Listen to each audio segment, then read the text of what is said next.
you've been in this field for so long, you've helped so many victims, you've seen so many of your victims go missing, which definitely has an effect on you. Why continue to educate about public pathology? Why is it so important to you to keep doing this?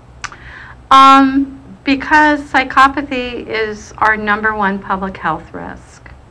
You know, it's not STDs, you know, it's not AIDS. It's people without a conscience, and they destroy, you know, millions of lives, of productive lives, of children's lives, and impact every part of our society. It impacts not only relationally, but it impacts our legal system, our criminal system, our social service system. It impacts every part of our lives. It is a public health crisis in this country, and we'll continue to, you know, keep shining the light on the predatory nature of psychopathy. Can psychopaths be cured? Well, genetic psychopaths, technically no. I mean, we are talking about very impacted neurology, many parts of the brain, brain size, brain volume, brain chemistry, brain circuitry, major problems. And to a lesser degree, same problems in narcissism and sociopaths, that there are similar brain regions that are impacted. For instance, a lot of people don't know that there are parts of, there are centers of the brain that are responsible for empathy. And part of what psychopathy is the inability to have empathy.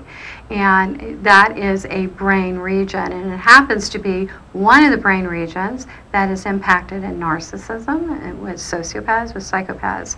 And so, no, I think this speaks to why psychology has been not successful in curing these kinds of disorders, because it's not a psychology issue.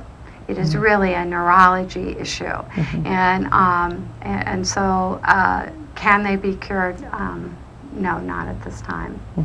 So the key has to be education. It has to be detection.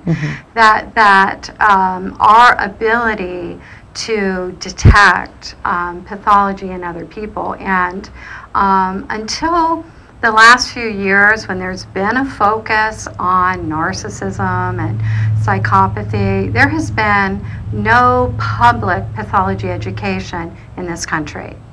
And we did some math, and so we took how many, the population of the United States, and figured out approximately how many psychopaths, how many sociopaths, how many narcissists. And then we multiplied that by 5 people in each one of those pathologically disordered people's lives that they've harmed because of their pathology. And that's being generous. Only 5. We know these people do some extreme damage.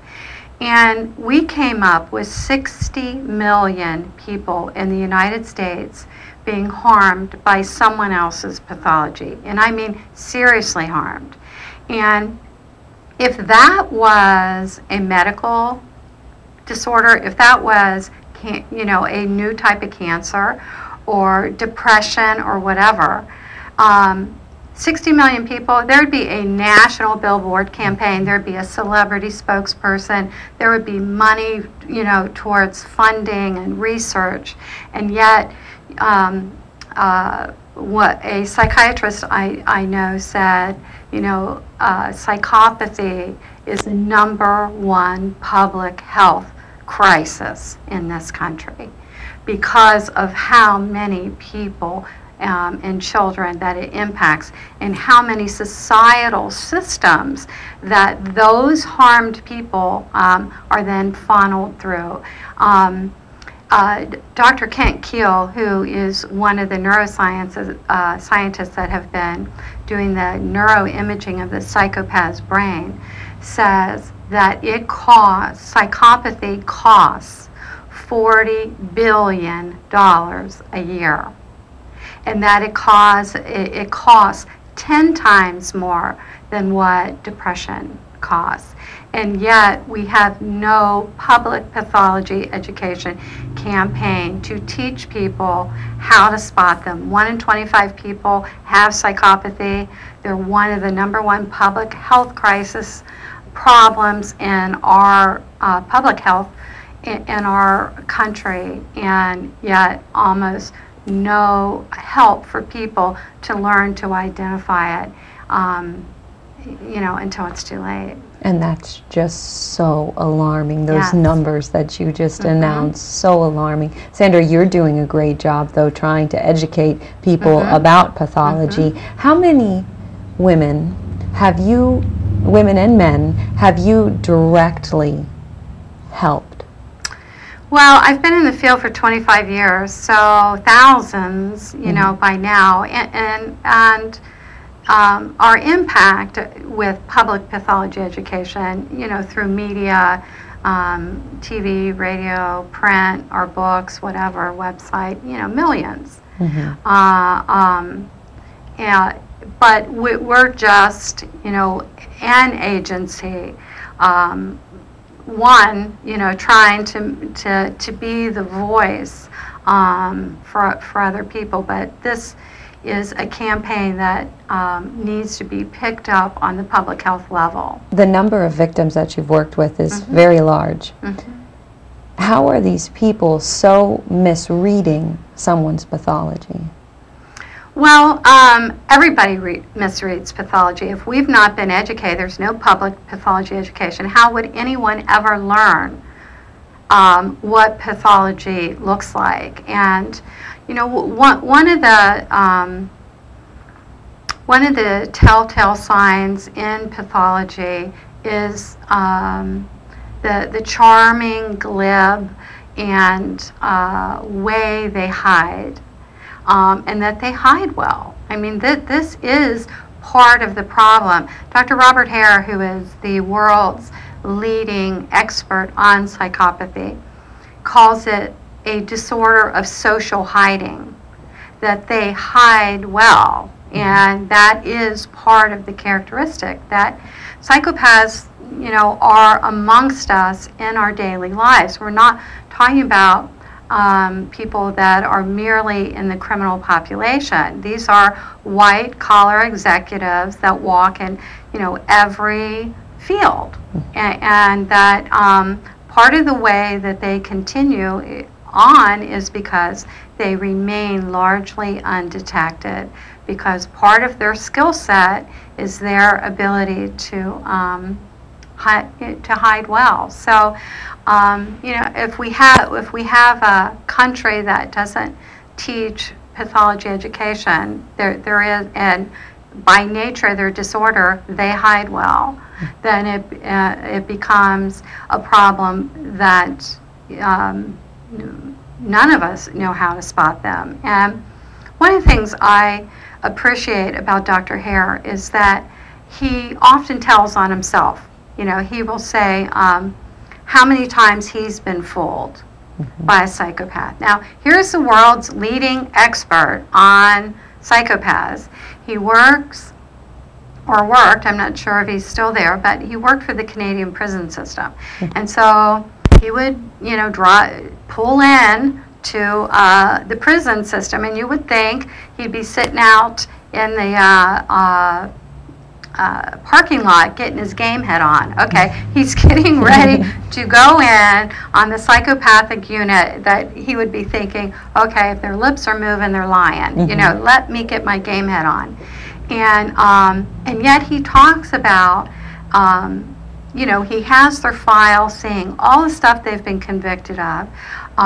He's interacted with them before. He knows they are, very disordered, and yet he's often fooled by them. Is there a common profile that women share who fall for these psychopaths, or I shouldn't say fall, get trapped by these psychopaths? Mm-hmm. Well, there is, and it's been a long time coming.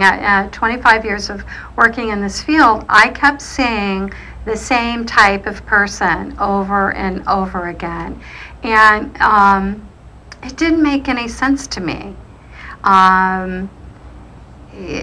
We work mostly in an outpatient setting that is not a community agency, so we're a private practice.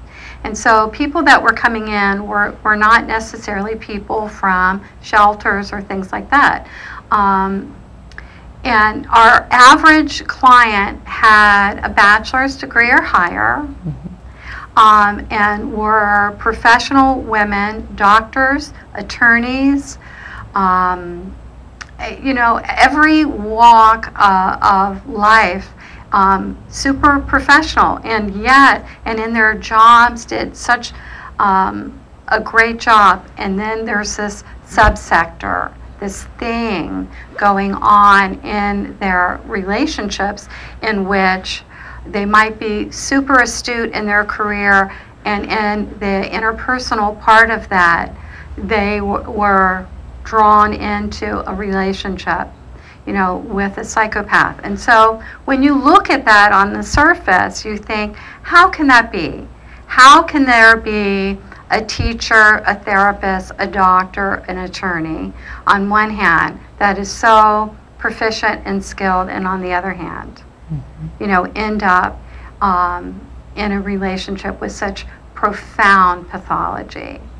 And when I went to research that, there was no research. There was absolutely none.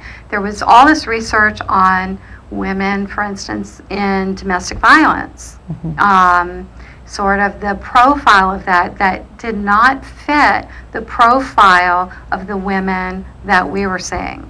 And, not all psychopaths are violent. And so those statistics really weren't helping us, and I kept looking and looking sort of for the profile of women who love psychopaths, and there was nothing. And so several years ago we did the first research project in looking at, is there something there?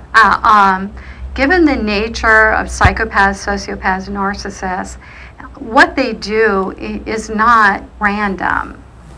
They target, they are predator based, and so they have someone that works for them. And so who is that person? Again, if we go back to public pathology education, if we can figure out who they target, we can know who's at risk. Considering that they are predatory based, meaning what they do is not by accident, that we began to ask the question, is there a person, are there traits, who are they targeting, who are they attracted to, who works for them in terms of what they are seeking to get out of a relationship. And so that's sort of what motivated us to begin to look and test women who have been in relationships with psychopaths.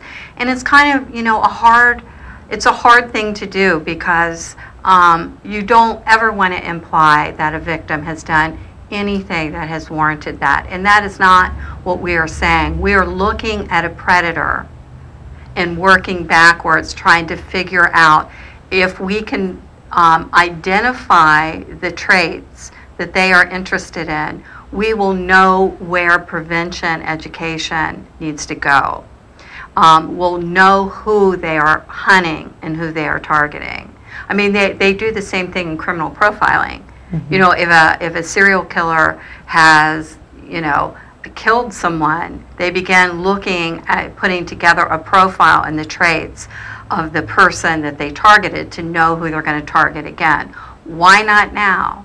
Why not do that with the most predatory people on the planet? They don't have to kill people in order to do profound damage to people that they are in relationships with. So we sort of took that, you know, we call it pathology profiling instead of criminal profiling. And we began to look at, are there commonalities in the women that they pick? Are there any kind of trait elevations, anything that we can begin to explore deeper? And so the first go round, we tested about 75 women who had been in relationships with people in that low conscience spectrum.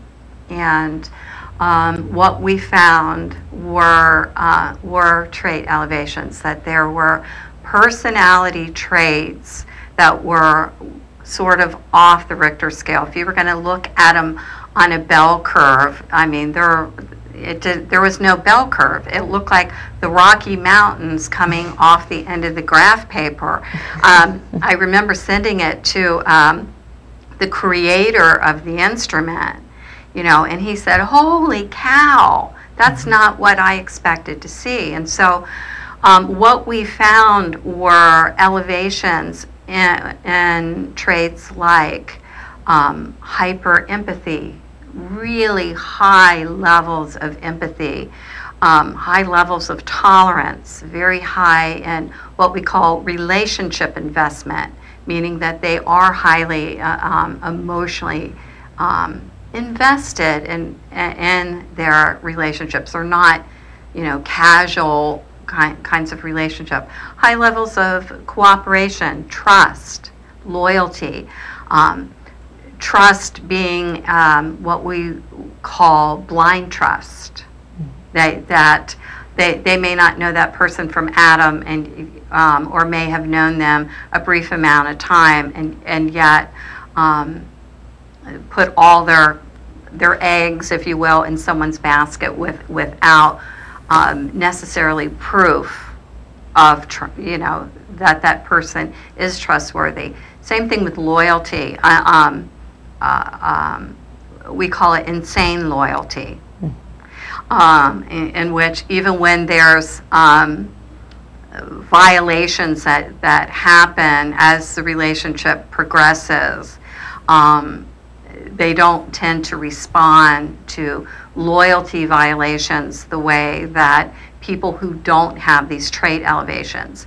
And so there were 26, I believe, trait elevations.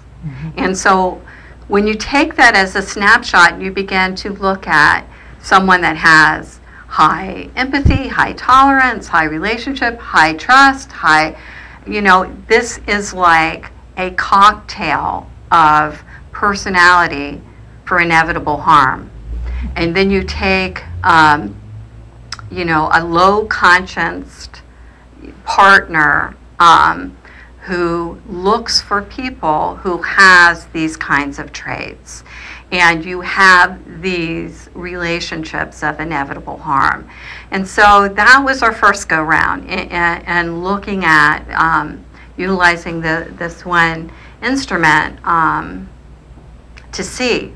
And so now we're going back through again, and in partnership with Purdue University, we are doing it again with another instrument. And from all sort of predictions that we're seeing as things are beginning to come in, is that we're going to get the same outcome, that there really is a personality profile of people that psychopaths tend to target. And that has all sorts of profound implications. I think it does for, you know, for public pathology education, but also these women have had a horrible time in getting the right kinds of treatment. They get labeled codependent.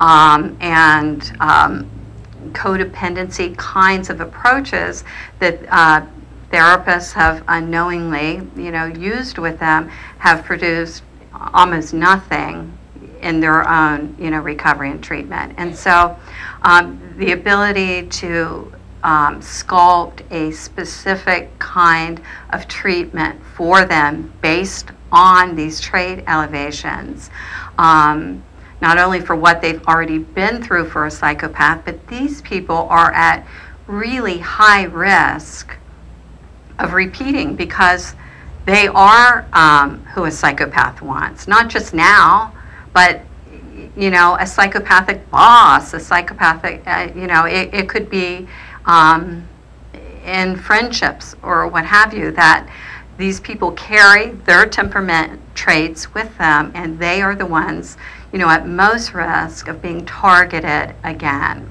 And so the ability to work with them to understand these unusual trait elevations in them about how they have to learn to be in the world, how they,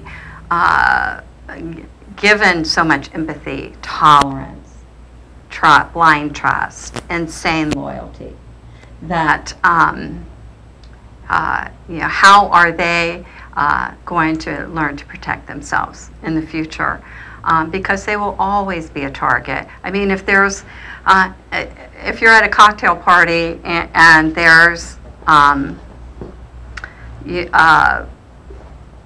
person that has these elevated traits, and then there's a person who does not, and the psychopath approaches both, who do you think he's going to stick to like glue? The one with the elevated traits. Absolutely. The other one's going to blow him off, or he's going to poke and prod and kind of feel around in that relationship, and he's going to be hitting a wall there, and he's going to move on. He's going to keep going till he finds some of those traits. Years ago, I had a few psychopathic males in group one time, and I asked them. I said, "How do you pick? How do you pick? You're pretty good at this. How do you do it?" And they said, two of them said, "You tell a sad story. It's always really good if you can tell, that you were abused as a child, and see how she responds to that." And so what they're testing is empathy, and one of the trait elevations in these women is hyper empathy, and so so they know who they're looking for, and they're always gonna be testing that. And so there very much is a profile. We do know that there is a profile of women who end up in these relationships. Ironically, it is these elevated super traits that predators target that make her so at risk in the past, in the present, and in the future, because we take those temperament traits with us. But ironically, it is those exact temperament traits that are her strength and her resources, and the things that she will tap into to be able to recover, and to get through recovery and to recover with. And it is those exact trait elevations that put her at risk that are also going to be the things that take her into recovery. Let's talk about when a woman with these high temperament traits meets a psychopath, the beginning stages, the luring, the attachment, the bonding right at the very beginning. Well, after hearing thousands of stories, you begin to hear the commonalities. Every once in a while, you'll have someone that the beginning parts of the relationship were not good. But, you know, 90 to 95% of the women say exactly the same thing, which is the incredible intensity of the attraction in these relationships. And you know, one of the traits of psychopathy is this superficial charm. That is one of the diagnostic criteria, is that these people are charming. You know, if they all arrived into the relationship with the swastika between their eyes, like Charlie Manson, hey, we'd all see him coming. But that's not, you know, that's not the case. That the beginning parts of the relationship is the masks that we call that they wear, and this is their skill set. That they're good at hiding who they really are, and they're good at mirroring back and parroting back what that person is looking for. And one of the things that the women always talk about is this intensity of attachment, and that the relationship in the beginning parts has an unusual intensity. And that intensity gets misread. I think people think of that intensity as sort of the myths that we all hear about, our Prince Charming kind of thing, that, you know, when you hit all this intensity, oh my God, that must be soulmate status. You know, that you're, you know, within 24 hours, you're, you know, inhaling and exhaling each other's air. I mean, you're never apart after that moment, and that these people are very intense to experience. And for most of the general public who has never experienced a psychopath, of course we don't know what that intensity is. I know what the intensity is because we've had, I've had them as patients in the past, and I know that they are intense to experience. But a person meeting this person for the first time at a party or whatever, that intensity has this electric vibe to it. These people are very alive. And all the women talk about the same thing, the charmingness of it and this unusual intensity that they misread as sort of soulmate status. And we do a training for therapists in which we talk about that intensity.